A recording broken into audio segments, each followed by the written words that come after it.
अभी कल मैंने आपको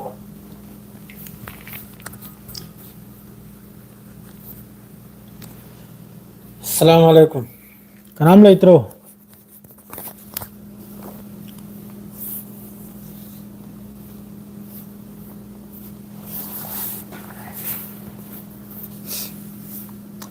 السلام عليكم. इंग्लिश है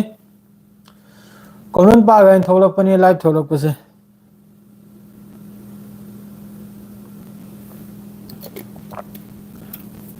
याम सुधीना हाउ है सिगे से तो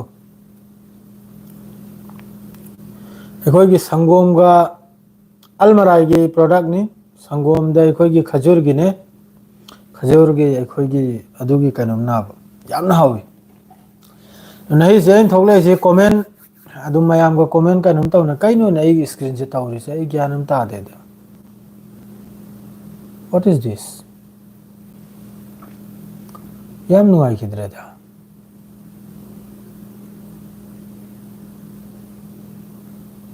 इस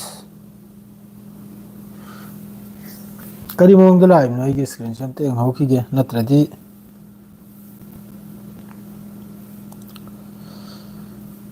ये नबी सलाम अलैका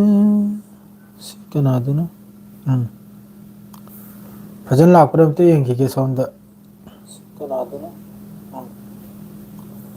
भजन लापरम ते यंगी के सौंद सिकना दो ना लागले भजन लापरम ते यंगी के सौंद सिकना दो ना लागले भजन लापरम ते यंगी के सौंद कनानो अमा दिलाक लमे दुगा हमका चंग खरे ने कनानो इता ओम थोलक लमे ने पारगे मैसेज पागा ने नहीं लाई सी टॉप चॉट मणिपुर से नेट लांग से हांग द्रिब्रो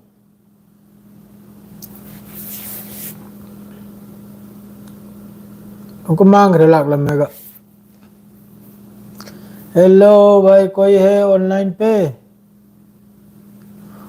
पे कोई बंदा है ऑनलाइन पे कोई है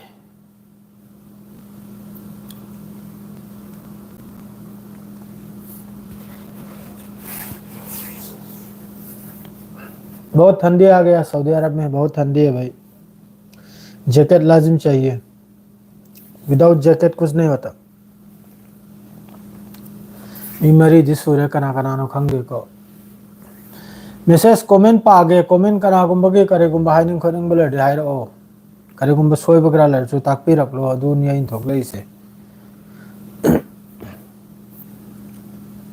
या हबीबी ताल या हबीबी सलाम ब्रेकिंग इंटेलिजेंट फोर्स भाई सीरिया में तो हम साथे ने लांसे तो नहीं भाई सीरिया में बहुत जोरदार लड़ाई चल रहा है सीरिया में पूरा मिडिल ईस्ट जल रहा है अभी इस टाइम मिडिल ईस्ट पूरा जल रहा है शांति नहीं है कहीं पे भी मिडिल ईस्ट पूरा जल रहा है अभी सीरिया में जोरदार हमला हो रहा है रसिया की तरफ से एयर स्ट्राइक हो रहा है आज कम से कम 300 के लगभग और टेररिस्ट और पब्लिक मिलाकर 300 के ऊपर आज ख़त्म हुआ है सीरिया के अंदर में अलेप्पो बोल के एक जगह है वो पूरा कैप्चर कर लिया और हमा बोल के एक जगह है वो भी कैप्चर कर लिया और होम्स बोल के एक जगह है वो भी कैप्चर कर लिया अभी दमश्क उस तरफ जा रहा है जो कैपिटल है सीरिया का उसकी तरफ जा रहा है सब तो ईरान भी पूरा रेडी हो रहा है लड़ाई में घुसने के लिए ईरान पूरा सपोर्ट कर रहा है रसिया का और सीरिया का और जो एसटीएस है हयात अल तहरीर अल शाम ये ग्रुप जो है ना ये अमेरिका सपोर्ट कर रहा है और इजराइल सपोर्ट कर रहा है और तुर्की कोई अच्छा देश नहीं है तुर्की ख़त्म है तुर्की बिल्कुल अच्छा नहीं है।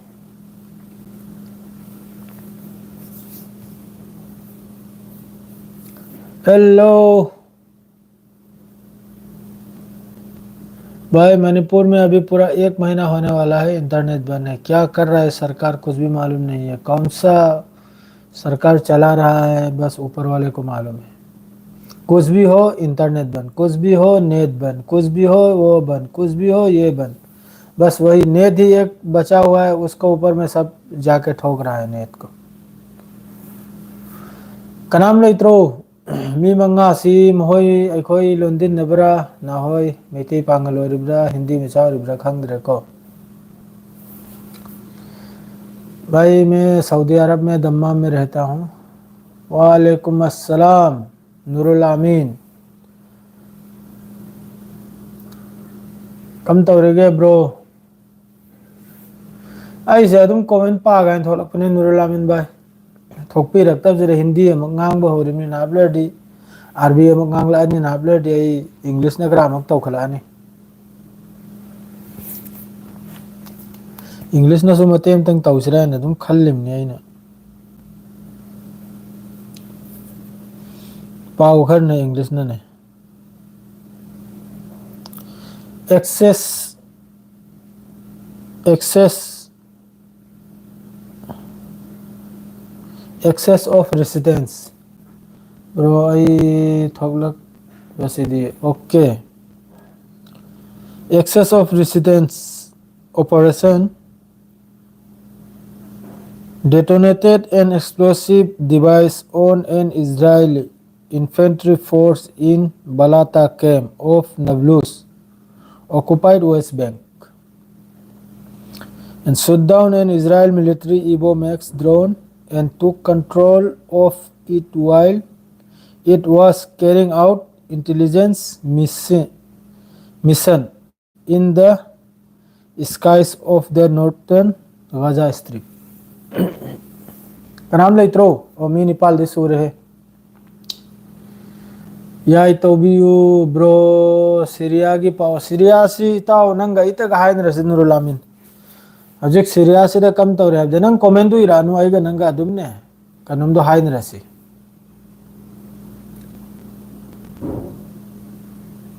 आई आप लोग कैसे व्हाट्सअप करा तो लो ना आप लोग के सीरिया वाली तब ना किसी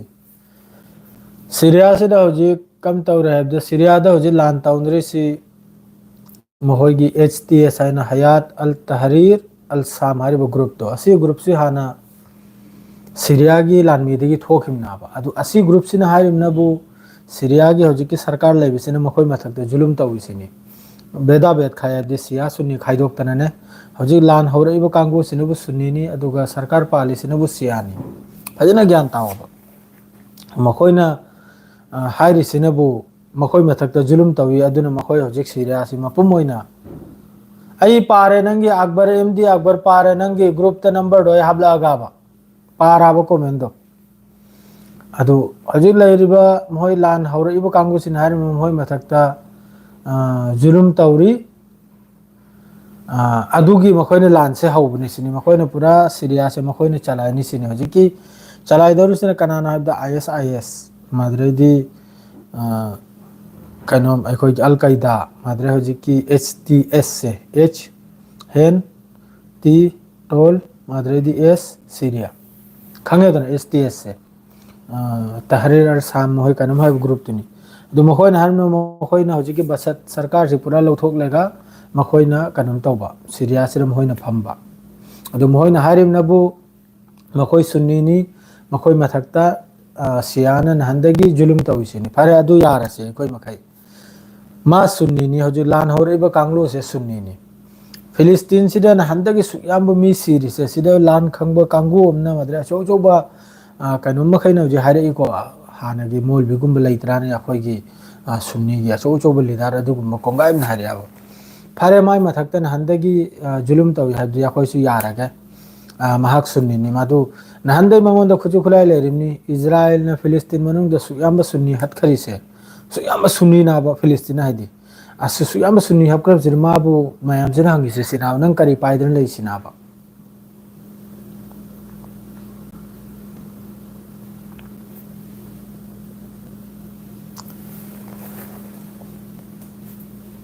एमडी अकबर नंग नंबर से दे इरा ओ अदोगा ये हाबलागे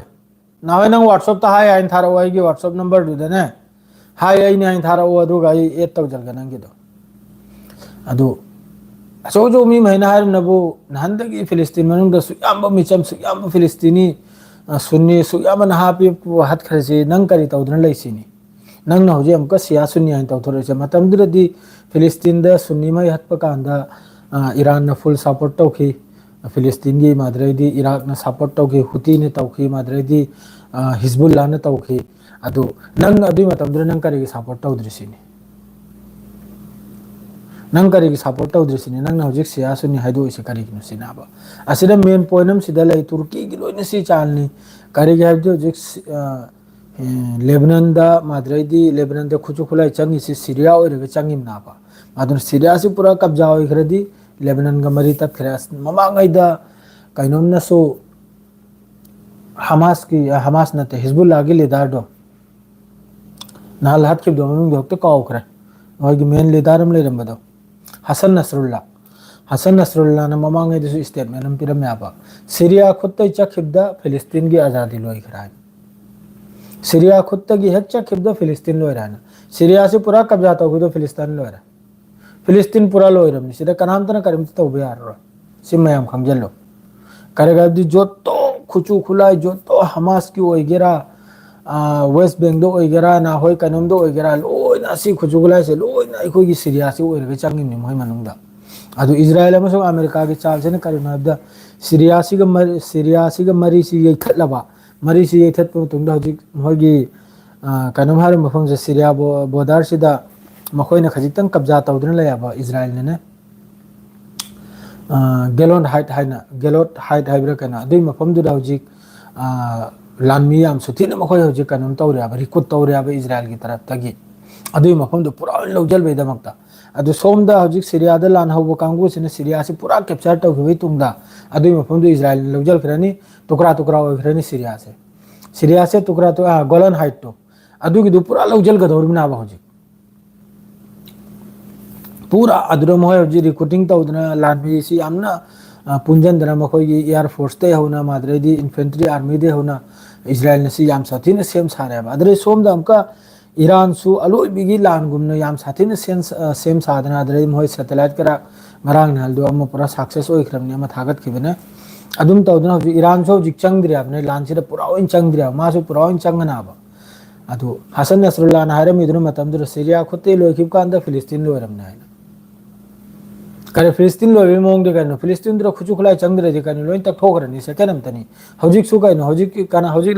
लान ताउनरी ब्रो इजराइल हौजिक लान ताउदे इजराइल हौजिक मिचम हलिमे जेनोसाइड है तो पूरा नसल लोइथो इनाबा पूरा नसल न हा पे पे पसे अरांग नहल महोयगी कनोमदा इज टाइम्स ऑफ इजराइल द मखोय खुचु खुलाई हौजिक महोयगी कनोमदा लेबा अखोयगी करी गौरे मखोयगी आर्मी ने इजराइल की आईडीएफ की मखोय आर्मी कनोमदा ले रिजर्व त लेबदो अदुगी इंटरव्यू खर लव याबनो अदु रिजर्व महेदो हौजिक लान तो हब चपे यादरे लान तो हब चपे यादरे दी मखोय जु उरे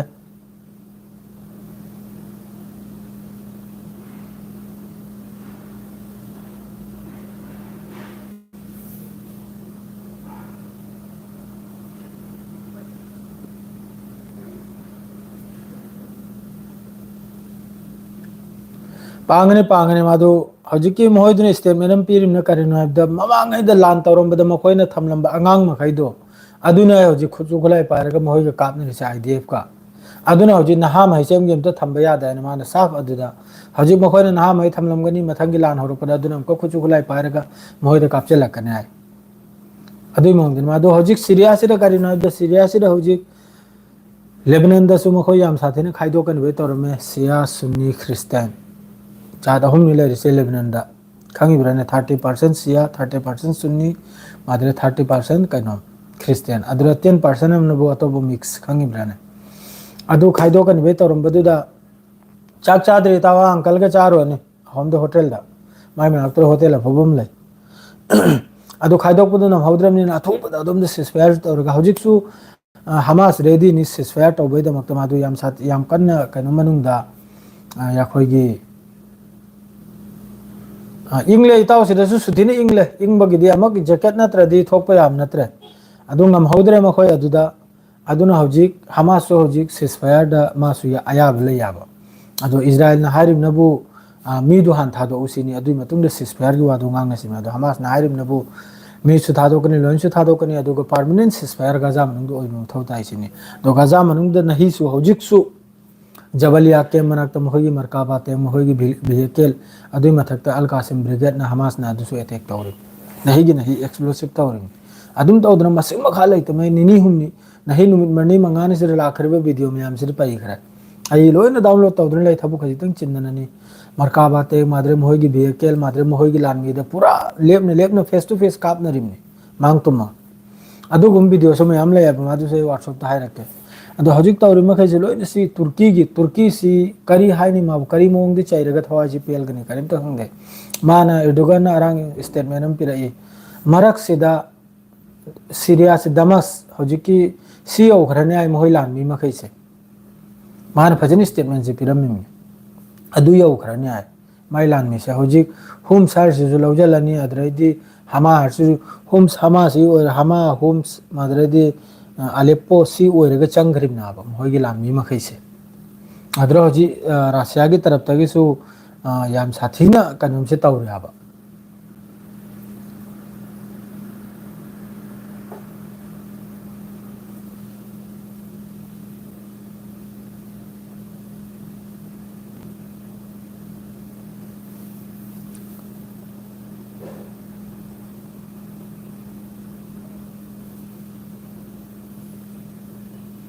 ए काम न दु वीडियो लाइव आय दिने कइनो ने मंगला तोंबे वीडियो लाइव आय दे करिनो ने वीडियो लाइव आय दिने करिनो पूरा फेस टू पूरा मवांग पूरा मी लेफ्ट ने लाइव दुदा रॉकेट लॉन्चर कैप्चर लिमने कइनो ने नंगी थुदला बिलान दिने खालरो ब्रताव ने रिबा नोंग लइने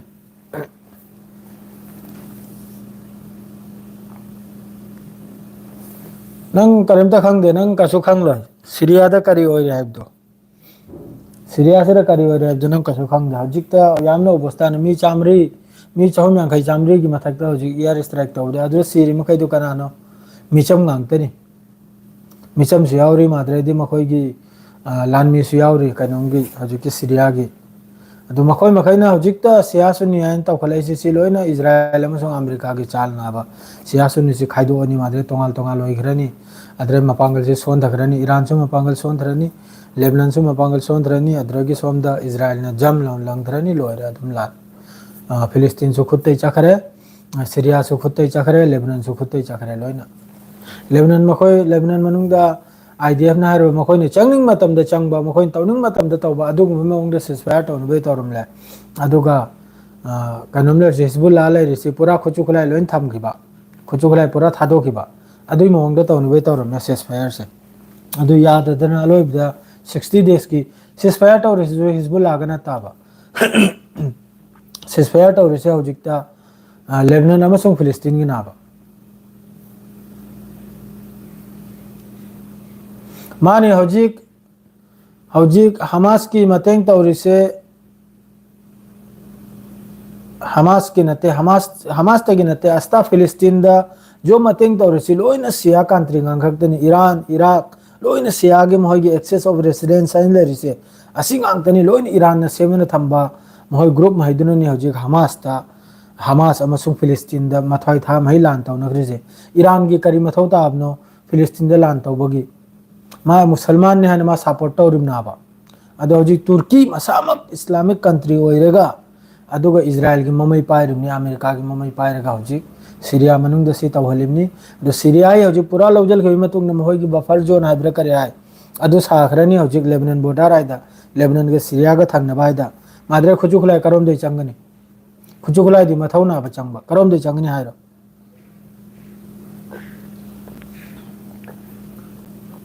से अखोरम तो फंगदी सी थकुको याम कानमनी सुगर हाइदु याउद्रमनी से अलमराई की डेट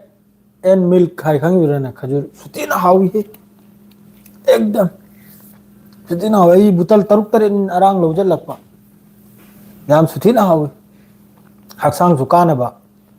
चीनी सु याउद्रमनी मंगोंदा चीनी हाइबी चीनी दुसु याउद्रमनी अदु जे थुमिमनी sai khajur do na khurma haidra ni akhoi na adu gi duna ado hojik si makhai si loina pause mak message mak parage pel de thamoi si prok chak i message pa ge ko mem sawe de akang ngak makhoi de tawbase ya banatti turki gi leader do how gi sani mani adresu hele suthina mahi okto mi waramle sudino okto mi waramle haji bhau mai brain ai da kari sochi rim no kanam ta khangde haji chu hafta sigi manung da soida makki hafta 1 week sigi manung da soida makki pawam di thokla kana bane haji ki basar al asad har se makhoi gi syria gi haji ki president oi risi mahi karom chakhimno chel khibra iran nom da russia rom da chel khibra karina haji pawdi lan si am sathina hoi gi syria gi army siga madre hoi lan hoba siga yam sathina kanom se tawre aba chak chadri chak chap chalni na ablere ga lan se hojikte yam sathin tawri madre di phibam chade syria manung da pura hoi gi civil war haidra kari hai adui mohong du deni hojik pura adui mohong du deni pura madre somne russia na yam sathina air strike se mafum di air strike se aleppo di air strike tawri madre di hama harim mafum di air strike tawri mafum da russia gi taraf tak se madre di hojik iran gi lanmi su iran su hari magi kabak ama lanmi ma thajal bagi wani kanum manung sida hojik gi syria manung sida adu si punamak si kanum gi chalna ba loina israel ma so america gi chalna madra america itram na hari 20 tarik ke manung da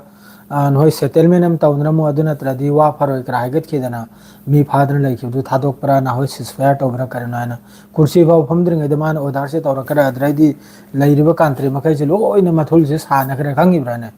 khoi gi mathak tagi kanom lak pado adui mong dini lan lak pai mong da tawna gari se aduni hoji adraidi somna bu hamas na so video ma arang release tawi aduna bu video aduna bu makhoi gi netanyahu gi macha gi sakal semega ai hari bo hoji ki kanom duna ne software gum boy mare ai se adugum na semega ne adui matung da su tel aviv se yam sathina hoji kanom se henjal le akhoi gi mo gi protest taw base yam kana protest se tawra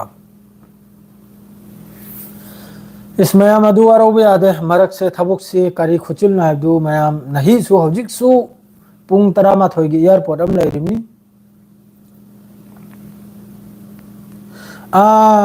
Firoz नंगी question से याई है पाजब question नि नंगी से लान ये दी ma'am दे हाइदो कनो को अदुम या खोय मसेन ता हाइना सी आई नहल नि हुम नि दगी बहरन चल या बने बहरन चली सिनबु अखोय मपुई मचानी पूरे गा चली दो मोय ममा नमने काइने मखोय अहुम नि मखोय अहुम पूरे गा चप्प सिदा करी अमग हाइनी अजाब नि अजाब मफम दा नि चली दो अजाब मफम दा पूरा थुलनी पिंग अंग तनी माई कई मरी दो खंगी ब्रने अदुरे चंग करेगा थक चार गनी मखोय नि थोकलै दो मखोय लान ग मखोय ग करीम त रिलेशन लैते हौजिक कना सिरी कना हिंगली अदुग मखोय ग करीम त रिलेशन लैते अदुगुम द तौब चलिम अयुक पुंग मंगा दा हले इमने सिदगी पुंग तरन मखाय निपाल दा थोकिप सिनने अयुक पुंग निपाल दा हले इमने आया पुंग निपाल र पुंग मंगा दा अमकनाबु पुंग मंगा गा मिनिट तरुकता मादरेदी अमकनाबु 454 दा मादरेदी अमकनाबु पुंग अनि मखाय अहुम गिदा अदु हले इमने अदु मफम अहुम मरी दे चलिमनी मफम अहुम मरी दा इन वीडियो थांगत खरे मैदो होटल की वीडियो थांगत खिदरा ने अमा फोर सीजन करा है ना अदु मफम दुर चल रिमनी अदरेदी अहम ले सुलाई रियते ते होटल अदरु सु चलिमनी चपसिर कम तौरे हेबदा होटल ममांग सिदने वारी दिली थोकन होई माइदा गाड़ी सी थांगले होटल ममांग सिदा थौजल बिसर कम तौरे हेबदा असाइगी होटल ममांग सिदा सी इचली चाना तारग दिन नुआइ रोइ को अदु फत्तब दु ngang loi ge adum afabo in lirakke adu hotel mamang dra gari si thangle thang basira kam tawre adu hotel mamang sida makhoi taijal khochan na khangi brana full kanom tawre gani lai rise makeup tawre ga pura ai khoi gi mong am da do fi se ma cham ja sele ga hotel mamang sida moi tara marum se lepton lai rimni adrai di asai vip gari lai trane Rolls Royce adrai di Bentley madra tam tam gari madrai di Range Rover Sport madrai Defender kra lak pado अदुरे public तो कुम थव कान दने असाइगी मोहि तरामरुम लेप्तन लेसे अदुम अमा ꯑꯩꯈꯣꯏꯒꯤ ꯁꯒ꯭ꯔꯥꯛꯇ ꯆꯞꯏ ꯍꯥꯏꯗ꯭ꯔꯥꯅꯦ ꯑꯗꯨꯝ ꯆꯞꯂꯒ ꯑꯗꯨꯝ ꯆꯪꯈ꯭ꯔꯕꯅꯤ ꯍꯣꯇꯦꯜ ꯃꯅꯨꯡꯗꯨꯗ ꯑꯗꯨꯒꯨꯝꯕ ꯑꯣꯏꯗ ꯄꯥꯗꯕ ꯊꯕꯛꯇꯣ ꯇꯧꯗꯅ ꯂꯩꯔꯤꯅꯤ ꯁꯣꯝꯒꯤ ꯃꯤ ꯃꯈꯩꯁꯦ ꯀꯩꯅꯣꯝ ꯍꯥꯏꯗ ꯆꯦꯛ ꯄꯣꯁ ꯍꯥꯏꯗ VIP ꯅꯝꯕꯔ ꯃꯍꯩꯁꯦ ꯁꯤꯇꯅꯤ VIP ꯅꯝꯕर ꯑꯁꯥꯏ ꯃꯅꯨꯡꯁꯤꯗ ꯆꯪꯕꯒꯤꯅꯦ ꯑꯗꯨꯁꯨ ꯑꯌꯨꯛ ꯄꯨꯡ 4ꯗ ꯍꯜꯂꯛꯄꯗ ꯍꯧꯖꯤꯛꯀꯤ ꯕꯣर्डर क्रॉसिंग हाइदने ऐसा भीड़नी एकदम हाइफम तमफम लेते मादु लोइना आदा थक चारुरेगा लोइना थक चारुरेगा माक समी थक चारुरेगा अदुगा आल्तु फाल्तु थबुक से तौरमेगा लोइन लाइनी अदु मखोइना कम मखोइ लान येंगिब्राने मखोइदे कोनो असर लेते सिगी मीदा कोनो असर लेते सिगी मीदा लान नंग सिबा आई सिबा कोनो असर लेते सिनिंग बसी को हाइब जातुनी खंगिब्राने असम दसु फिराउन थोकले अदु असम द फिराउन थोकपदु अदु मागे द थोक चमनी अखोय कसार डिस्ट्रिक्ट तदी यारो या कसार द माना तवरेसि सांगले कसार सिद लैरेसि अखोय मुसलमान हेले आबने माद्रेदी साथी साथी मफम लैग्रे अब कसार जिदा खंगी ब्रन हौजिकी बावरी करा हाइरिदु पूरा मी चाब जातुनी खंगदना अदुरा मागी बीजेपी की मागी गवर्नमेंट रूल अदु रूल करा चंग यारो सेंग नाइदा कसार द लैग्रे माद्रे अखोय गी हौजिकी अखोय बसकांदी हरि मफम सिदगी अखोय हुनाई ताब चंग खिपसिदने माना अदुदा रूल तौरबे यारो याब माना पुष्पा रूल करा तो अदु यारो याब अदु पाइदनी चकिनी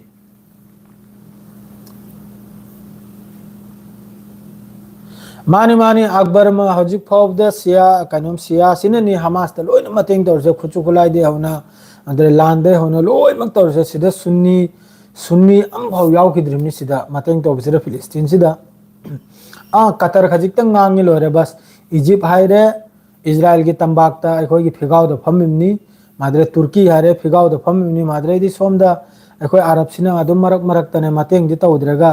अदुम मरक मरक ते स्टेटमेंट पीबा जेनोसाइड तौरी अदु तौरी मिचम हले अदु हलाइन अदु खक्तनी अदुरे हेलबा करिमता लैते सुन्नी मखैना खंगिब्राने करिमता मतेंग से तौदे हजु फावदा मतेंग अम फाव तौदे हजु फावबा अदुम ngangi दुनी मखोय मखैना